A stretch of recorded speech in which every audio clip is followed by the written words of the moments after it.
আমি আজকে বলবো টাকা, বলতেছি টাকার কথা। টাকা মনে করেন না, দেশে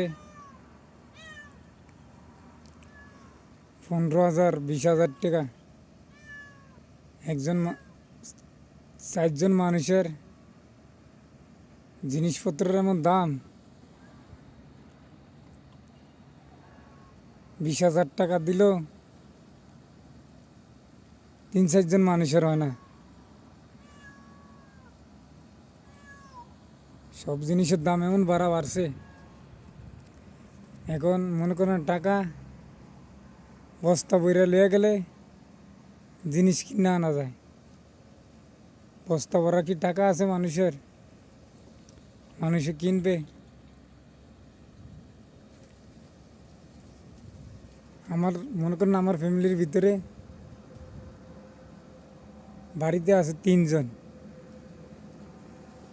আমার বাড়ি ওয়াইফ আর আমার 2 ছেলে, আর আমার এক ছেলে থাকে আমার শ্বশুর বাড়িতে থাকিয়া পড়ালেখা করে।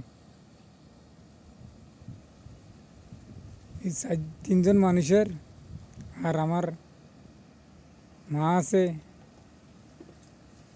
মারও মধ্যে মধ্যে খাওয়ান পরে। আর মনে করেন না, ফ্যামিলির আত্মীয় স্বজন তো খুবই কম আইয়ে।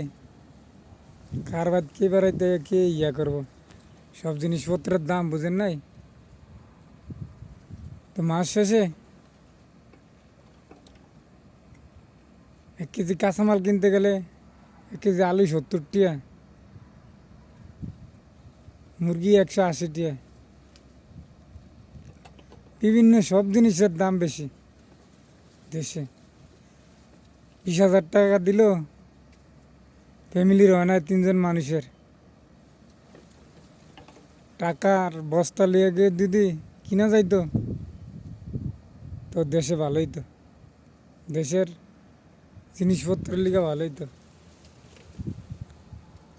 আমার ফ্যামিলির ভিতরে 3জন মানুষের কি করবো, মহিলা মানুষ, সব জিনিসের তো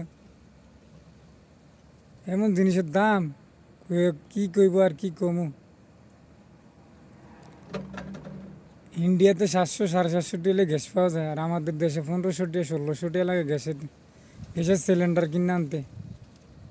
রে এর নামে এসে দেশ মাছের পাঙ্গাস মাছের কেজি 200 টাকা কেজি। আর কি ভালো থাকেন, আল্লাহ হাফেজ।